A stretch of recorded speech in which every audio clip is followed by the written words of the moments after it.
Après les attentats qui ont eu lieu à Charlie Hebdo et dans le magasin Hypercacher de Vincennes en janvier dernier, les Français émus, et les émus du monde entier d'ailleurs, avaient mis en photo de profil sur les réseaux sociaux la formule devenue célèbre «Je suis Charlie», avec la police d'écriture si singulière de l'hebdomadaire satirique visé.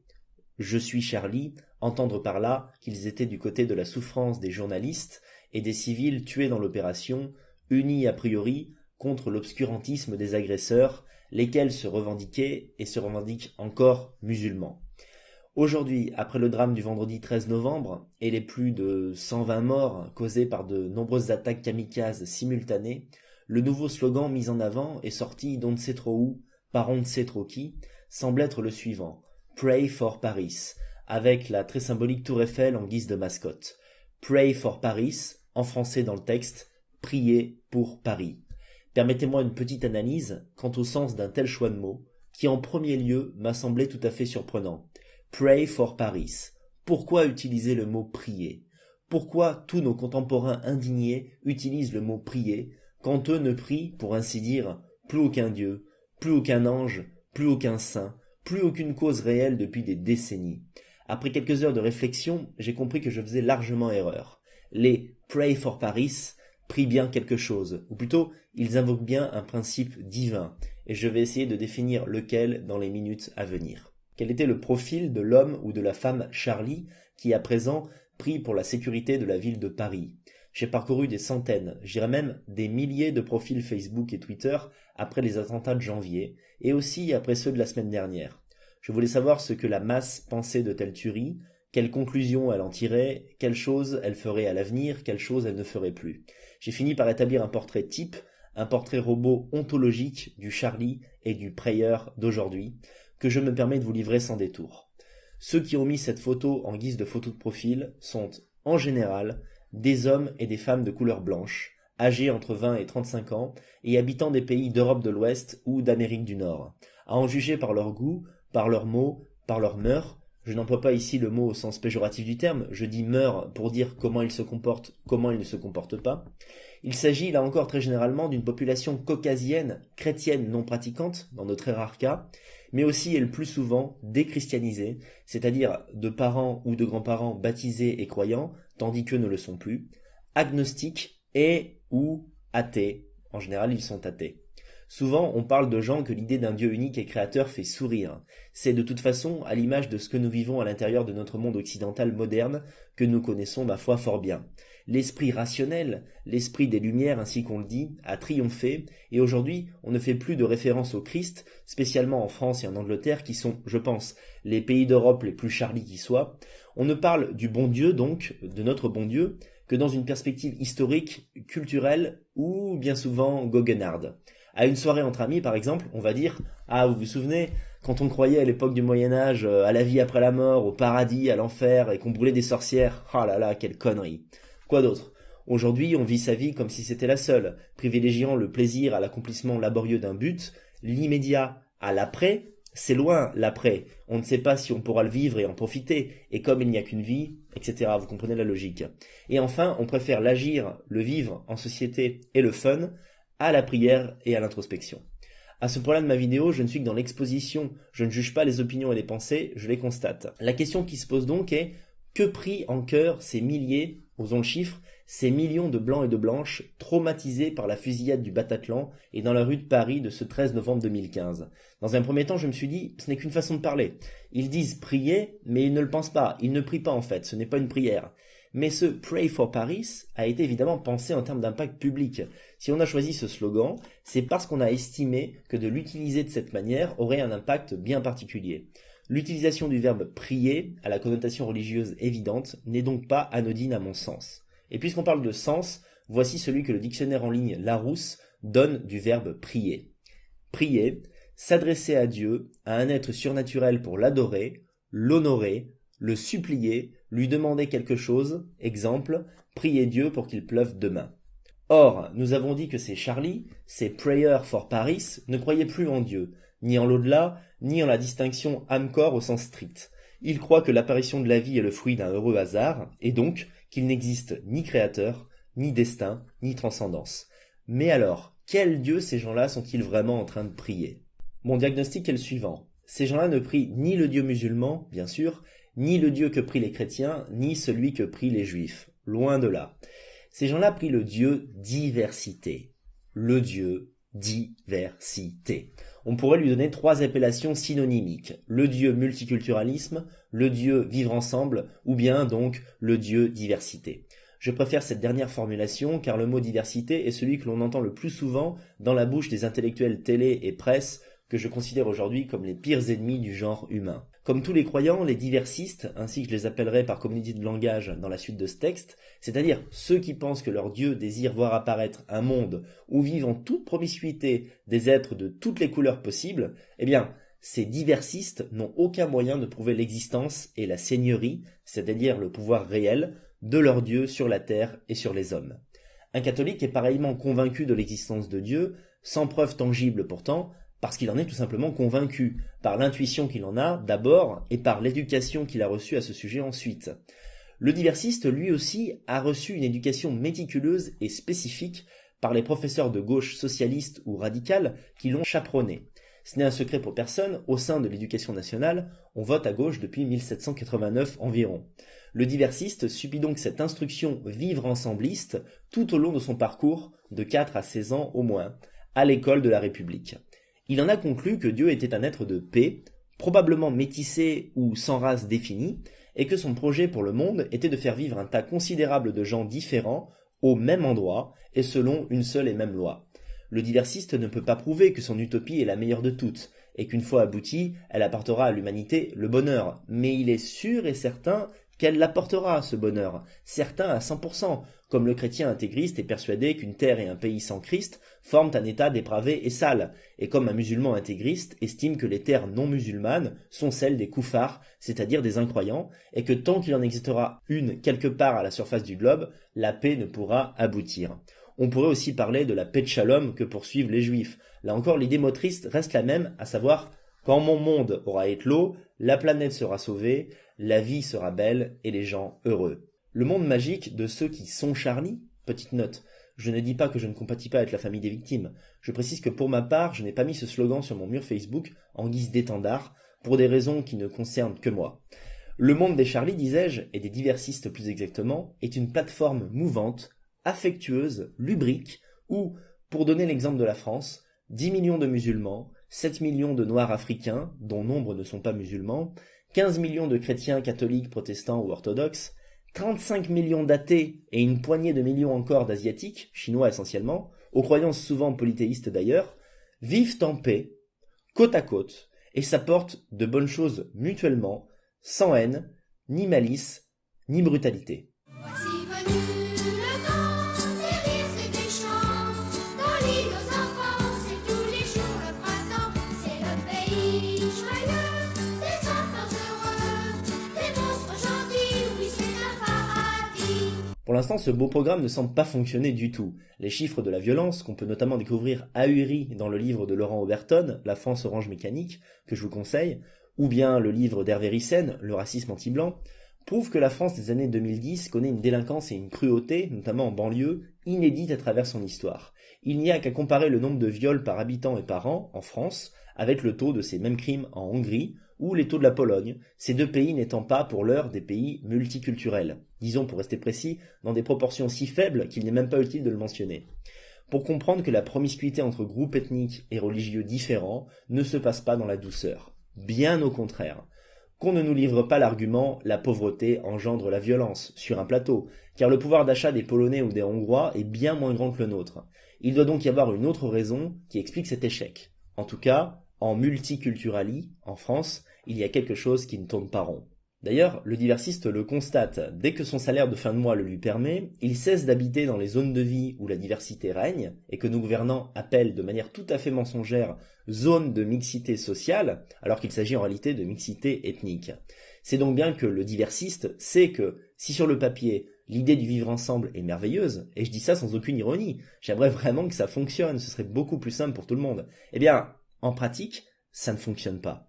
En théorie, il veut une France de toutes les couleurs. En pratique, il préfère habiter dans un quartier rempli de blancs que dans un quartier multiconfessionnel ou à majorité non blanche. Et vous, derrière vos écrans d'ordinateur, préféreriez-vous habiter à Levallois-Perret ou bien à Barbès-Rochechouart? Allons, allons, soyez donc honnête avec vous-même comme il faut l'être dans la vie en général.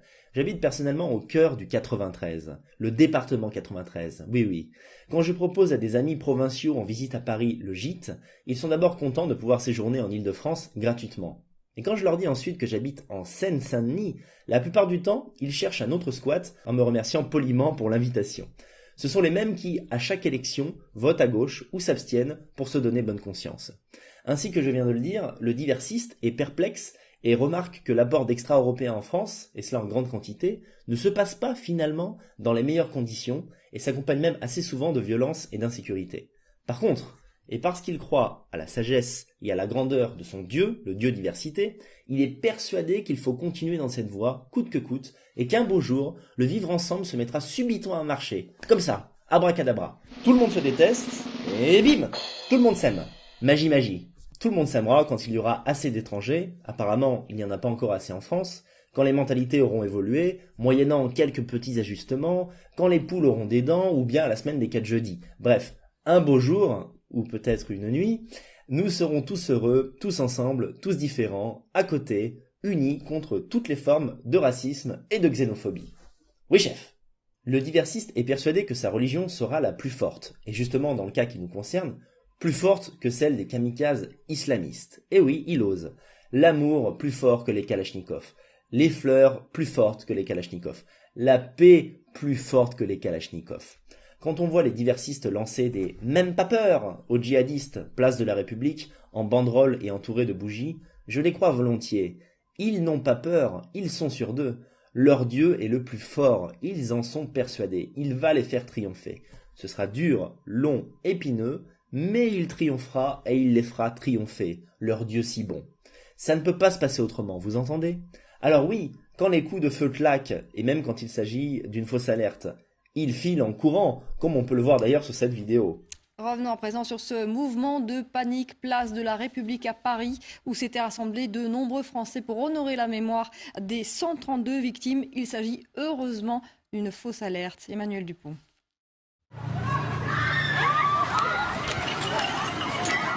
Tout se passe en quelques secondes.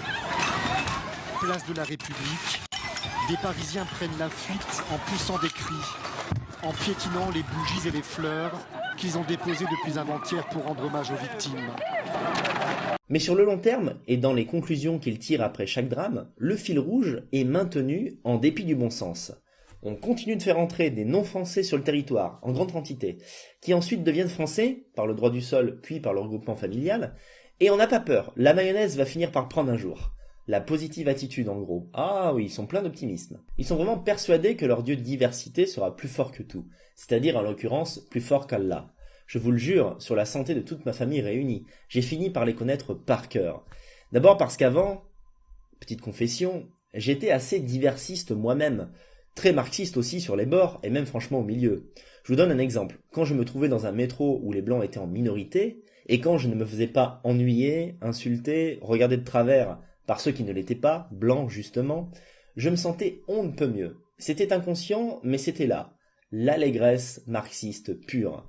Mais si, c'est pourtant simple à comprendre. J'étais content parce qu'il n'y avait plus de blancs. J'étais enfin en minorité. Le blanc avait donc été vaincu. Le blanc, c'est-à-dire le capitaliste, c'est-à-dire l'ennemi public numéro 1. Le méchant de l'histoire avec un grand H. J'étais satisfait d'être contemporain de ma propre extinction. Après tout, mon esprit continuerait d'exister au travers du triomphe de ma foi et de mon Dieu, le Dieu diversité. Vous imaginez un peu quelle était alors la puissance de mon aveuglement. À ce moment-là, j'en étais convaincu. Les musulmans de ce pays, et même ceux qui posaient de gros problèmes en banlieue, les islamistes eux-mêmes également, allaient finir par se calmer. Ils allaient se fondre dans la République. On se sentirait bien, bientôt, ensemble, collés serrés, comme dans une vieille paire de pantoufles. La démocratie allait les contaminer positivement, parce que mon Dieu était plus fort que le leur, et plus fort que tous les autres. J'y croyais, vraiment, et j'étais prêt, disons théoriquement encore, à laisser ma vie sur l'autel de cet idéal. J'étais fou allié, littéralement, et très, j'insiste vraiment, très malheureux. Mon cerveau n'arrivait pas à analyser une réalité contradictoire. Je voyais des incohérences et des erreurs 404 un peu partout, à la télévision, dans les livres et dans la vie elle-même. En voyant la résolution des kamikazes ce vendredi dernier pour citer le dernier événement en date, on est rempli d'effroi mais aussi un peu fasciné, d'une manière morbide mais tout de même, interloqué disons plutôt, par leur abnégation quant au sacrifice de leur propre vie. On se dit, ils sont prêts à mourir juste pour vaincre. Comment avoir autant d'assurance en ce qu'on croit? Mais les diversistes et les Charlie, mes chers amis, sont au moins aussi courageux ou inconscients, je ne saurais le dire, que les membres de l'État islamique. Pour voir leur vision du monde l'emporter, ils sont prêts au martyre. Eux aussi, ils sont prêts à mourir au nom de leur Dieu. Ils ne sont pas prêts à tuer, d'accord, mais ils sont prêts à mourir, de toute évidence. Les musulmans de Daesh sont prêts à tuer pour leur cause, et les diversistes sont prêts à mourir pour la leur. Meurtre d'un côté, acceptation résignée de la mort de l'autre. À votre avis, qui va gagner à la fin des courses? Leur Dieu amour universel, leur Dieu antiracisme, leur Dieu antifascisme, ils pourraient tout lui sacrifier. Je ne dis pas que les pauvres victimes du Bataclan ont voulu mourir. D'ailleurs, personne ne veut vraiment mourir. Mais s'il faut mourir pour que le vivre ensemble aboutisse, l'athée de gauche, qui en fait croit au Dieu diversité, est prêt à y laisser sa peau. C'est ça le sens de la formule « même pas peur » que ces gens-là ont le toupet d'écrire à la face du monde. C'est pour moi une insulte à la mémoire de toutes les victimes de la politique d'aujourd'hui, que ce soit dans le 11e arrondissement ou en Syrie. Un mort innocent crie toujours revanche et pas laissez-vous faire depuis les limbes et dans l'au-delà. C'est humain de se battre quand on est attaqué. Et le message que les même pas peur envoient aux hommes de Daesh, c'est au contraire continuez. Nous, on ne changera rien de notre stratégie. On croit encore en vivre ensemble. On y croira toujours. Eh bien, ils vont continuer, je vous le dis. Ils vont continuer, faites-moi confiance. Pray for Paris signifie donc, je vous en supplie, Dieu diversité. Faites que l'Europe continue d'être plurielle et multiraciale, mais que tout cela se passe sans violence et sans heurts. J'ignore si c'est possible, mais je le souhaite vraiment de tous mes vœux. Voilà, ils demandent, non, ils implorent à leur Dieu pitié et soutien dans la réussite de son œuvre métissolâtre, à savoir que des Mexicains vivent heureux en Chine, que des Chinois vivent heureux au Maghreb, et que des Maghrébins vivent heureux et en harmonie avec les Français en France. Et peu importe si les philosophies de vie de chacun sont antagonistes. Un musulman, et là je dis bien un musulman et pas un islamiste, est toujours choqué au fond de lui-même lorsqu'il voit une femme non voilée et en jupe. Mais ce n'est pas grave, le diversiste veut quand même continuer à en faire venir des millions de musulmans chez lui, chez les filles en jupe donc. Ça, il n'en démord pas, en les obligeant à souffrir la proximité de mœurs qui les choquent, parce que, par la grâce du Dieu progressiste et diversiste et multiculturel, ils vont finir par trouver ça respectable. Je schématise, mais l'appel que Hollande et Merkel ont lancé cette année au monde arabe, c'est « Viens comme tu es, cher migrant, nous t'acceptons avec ta vision du monde et tes coutumes bien à toi. » Voilà le hic. Sa vision du monde, à monsieur le Syrien, c'est que les femmes sont les servantes des hommes, et ses coutumes, c'est de les voiler. Ta vision du monde à toi, diversiste, c'est le contraire. Indépendance, féminisme, sensualité apparente. Ah oui, c'est vrai. Eh bien, qu'il reste, le migrant, mais qu'il s'habitue à mes croyances et qu'il les tolère. Je suis sûr que c'est possible. Ce n'est pas possible. Mais ça, le diversiste ne peut pas le comprendre.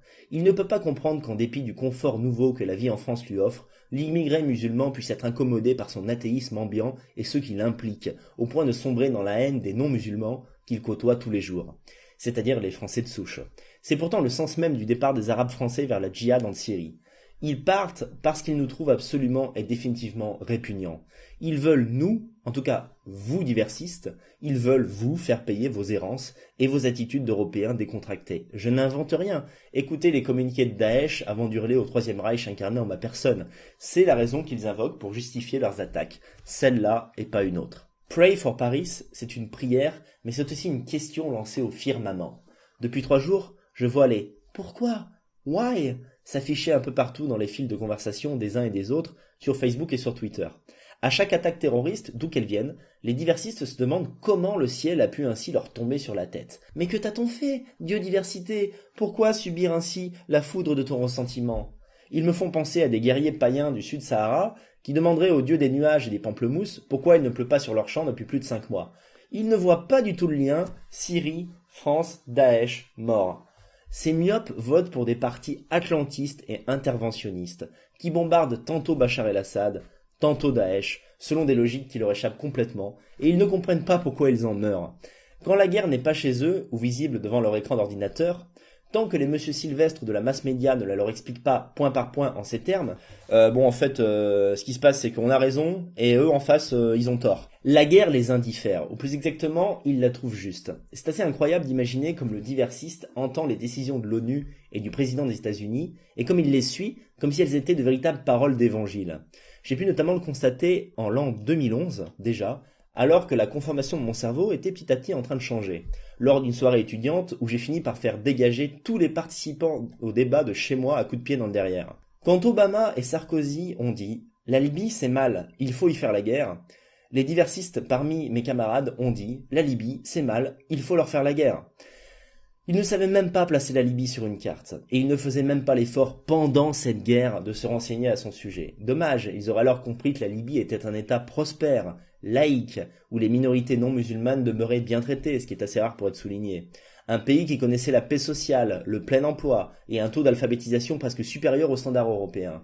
Mais le dieu diversité en a décidé autrement. Il a estimé que Kadhafi était trop odieux pour gouverner encore, et ses soldats, les diversistes, ont relayé l'information. Kadhafi est méchant, jusqu'à la fin du conflit.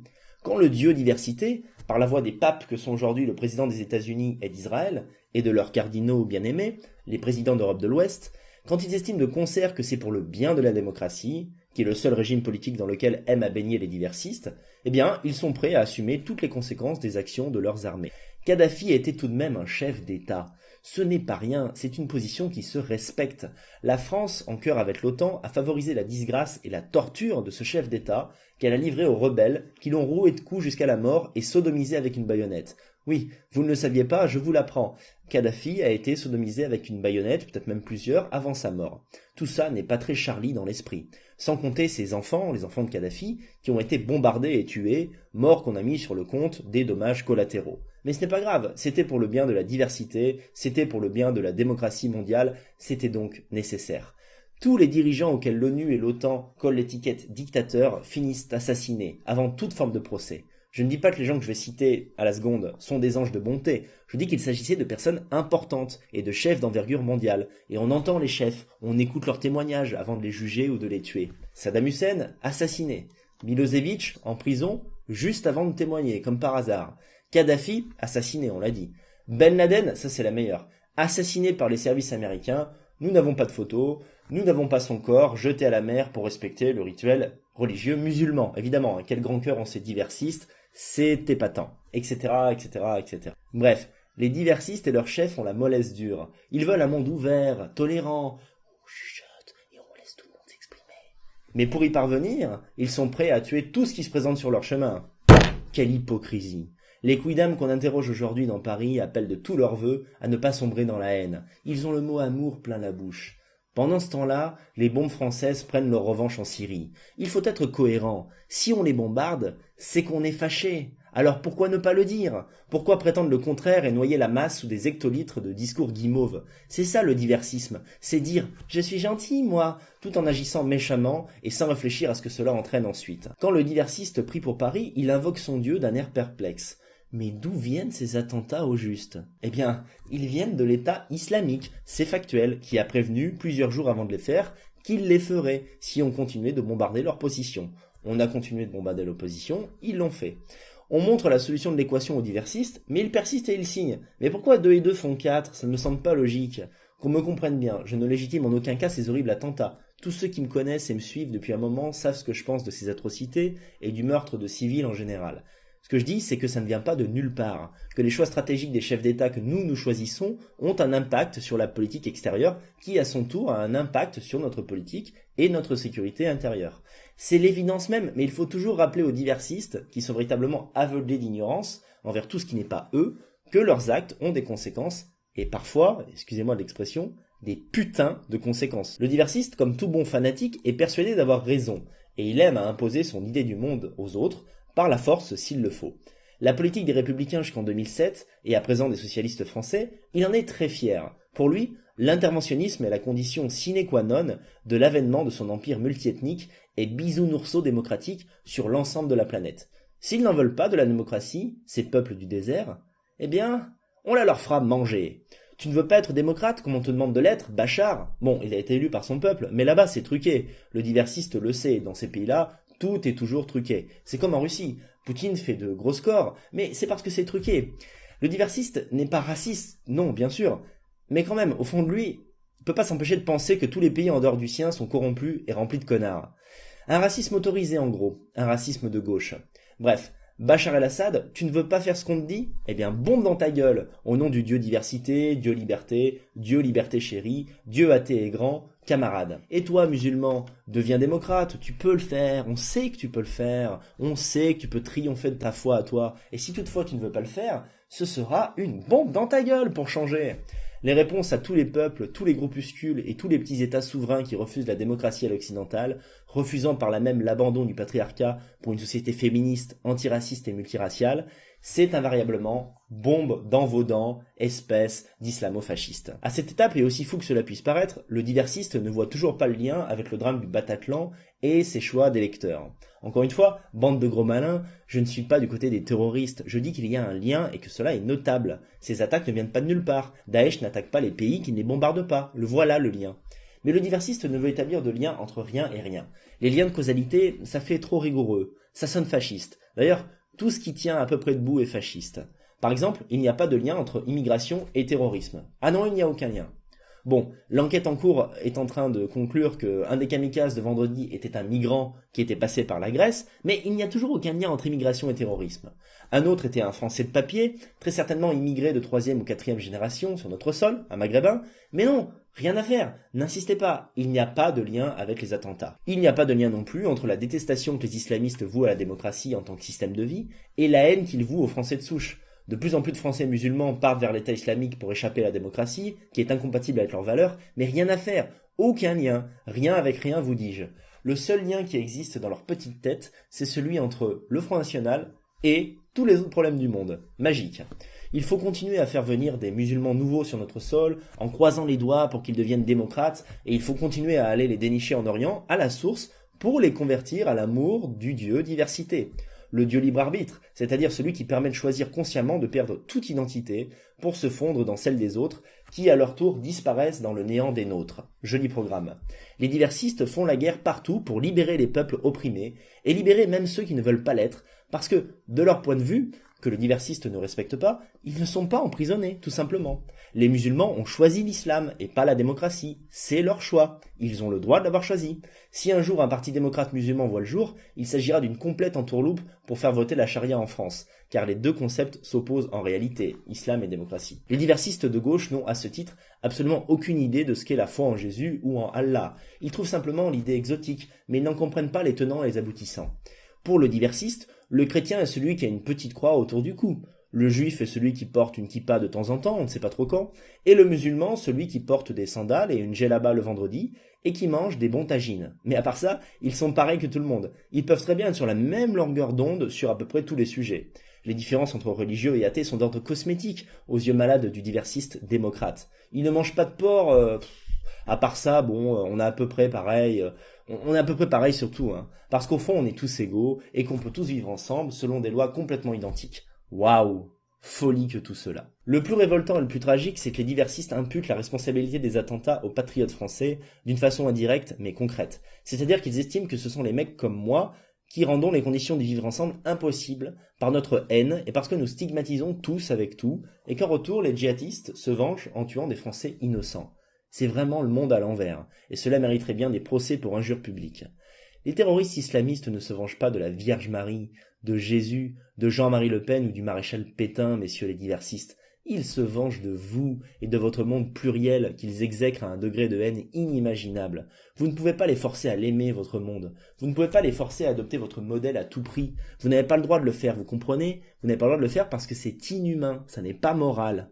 La démocratie se choisit, elle ne s'impose pas. Les peuples qui ont décidé de vivre selon un autre modèle ont le droit de le faire, et vous n'avez pas à intervenir dans leur quotidien pour bouleverser leur modus vivendi. Toutes les guerres pour libérer ont laissé des peuples anéantis derrière. Afghanistan en 2001, savez-vous que depuis les talibans sont revenus? La différence c'est que maintenant, tout le monde s'en fout. Ça valait le coup d'envoyer des soldats français se faire buter là-bas. Irak 2003. Alors là, c'est super. Il n'y avait pas d'armes de destruction massive finalement. Les États-Unis l'ont admis dans l'indifférence générale en 2010. Ils ont admis que c'était un canular monté par un lieutenant haut placé, au sein, mais à l'insu du gouvernement. Mais bon, c'était pour liquider Saddam Hussein, donc tous les moyens étaient bons.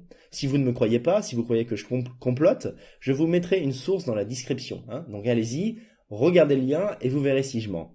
Les Américains ont inventé une guerre sur un prétexte qui s'est avéré faux, et votre réaction à vous c'est « Ah bon ? Ah merde alors !» Tu peux me passer le sel parce que j'en ai pas assez dans ma salade. En ce qui concerne l'Irak, des intellectuels français, je disais, s'étaient déshonorés alors en appuyant cette guerre injuste, mais la diplomatie avec de Villepin avait tout de même mis les hauts là. Ce ne fut pas le cas en revanche pour la guerre suivante en Libye, grave erreur. La Libye avant, c'était un pays où tous les cultes étaient respectés. Maintenant, c'est un foyer d'islamisme profond, gouverné par des musulmans intégristes, qui nous envoient des milliers de clandestins en Europe par le biais de Lampedusa. Bref, principe du retour de bâton. Pour ma part, je suis devenu patriote quand j'ai compris que, contrairement à ce qu'on m'avait toujours affirmé, les gens qui aimaient la France étaient aussi des personnes modestes, attachantes, qui savaient s'occuper de leur famille, qui avaient le sens de l'hospitalité et qui ne mettaient pas leur nez dans les affaires des autres. Vous allez voir où je veux en venir. Parce que ces comportements trouvent une résonance jusque dans les propositions des partis patriotes, comme le Front National par exemple, pour qui je vote, et je n'ai pas honte de le dire, et qui promet de ne plus intervenir dans les conflits hors sol qui ne mettent pas en danger notre sécurité immédiate. Les patriotes considèrent que les peuples ont chacun une force de rébellion propre qui doit les conduire à renverser le gouvernement par leurs propres moyens sans qu'on les y aide en imposant notre modèle de société et notre ingérence par la même occasion. Je vais vous le dire franchement, c'est de fréquenter des personnes dont on m'avait dit tant de mal qui m'a fait changer d'avis à leur sujet. Par exemple, une fois, « Il est d'extrême droite, t'as rien à faire avec ce type, tu comprends ?» me disaient des amis qui aujourd'hui ont décidé de ne plus l'être. À propos d'un ami que je commençais à me faire alors et que j'ai encore gardé. Mais ce gars-là, je vous le jure, sur tout ce que j'ai de plus cher, quand je l'ai découvert, j'ai compris que c'était la personne la plus prévenante, érudite, spirituelle que j'ai jamais connue. Il y avait un décalage énorme entre ce qu'on m'avait toujours dit de ces gens-là, les frontistes, et ce que je constatais. Il y avait même une inversion complète entre l'attente et le résultat. On dit souvent par exemple que les frontistes font partie des personnes les moins cultivées, et j'ai très souvent dû remarquer le contraire. Quand je n'avais jamais lu un livre ou presque, moi je donnais ma voix à la gauche. Maintenant, j'en ai toute une bibliothèque et les socialistes n'auront plus jamais ma voix, ni le front de gauche d'ailleurs, croyez-moi. Qu'est-ce que vous pensez, que je me suis abêti depuis que j'ai 17 ans ? Moi je pense pas, je pense que je me suis amélioré et que j'ai trouvé la voie qu'il fallait. Les diversistes prétendent être ouverts et tolérants, mais ce sont les personnes les plus fermées qu'on puisse fréquenter.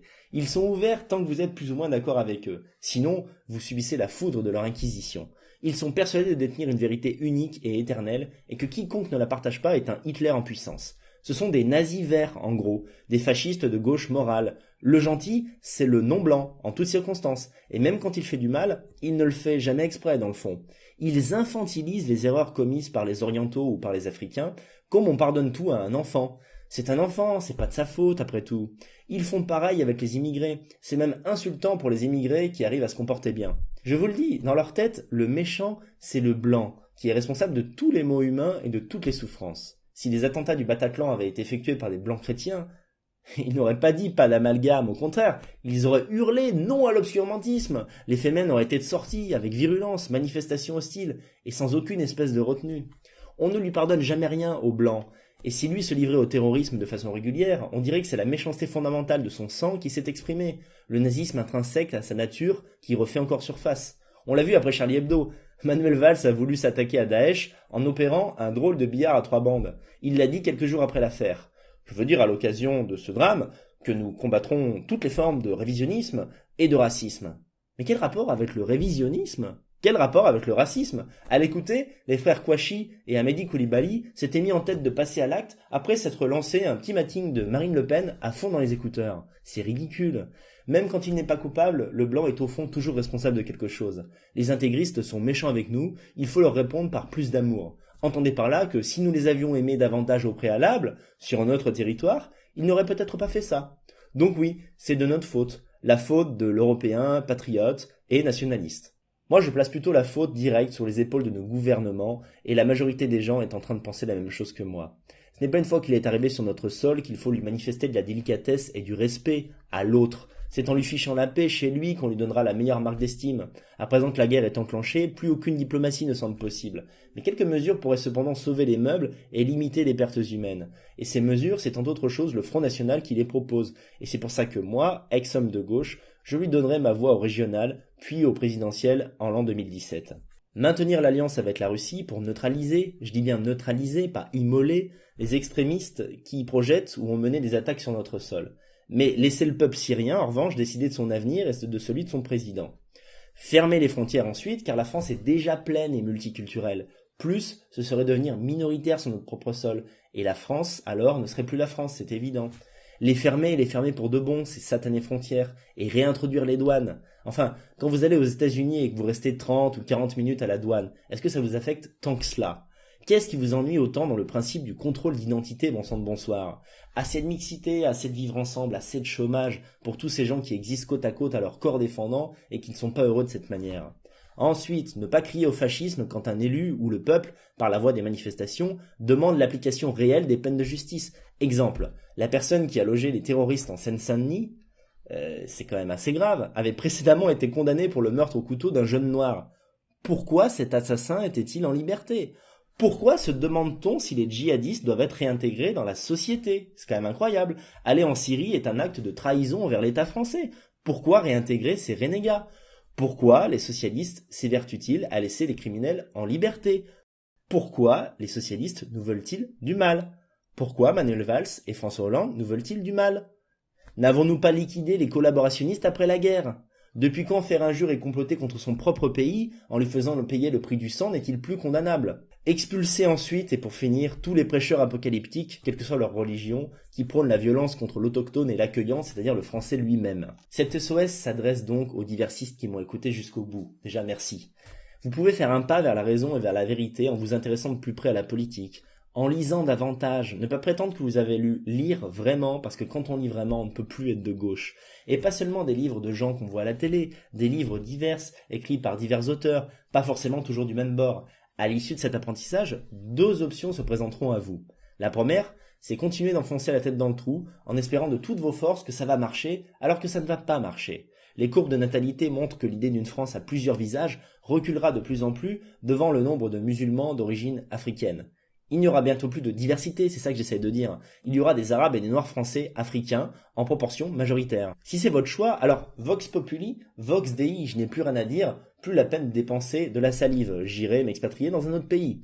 Mais je m'interroge simplement à propos d'un fait. La République survivra-t-elle plongée dans le bain d'un peuple français à 60 ou 70% musulmans?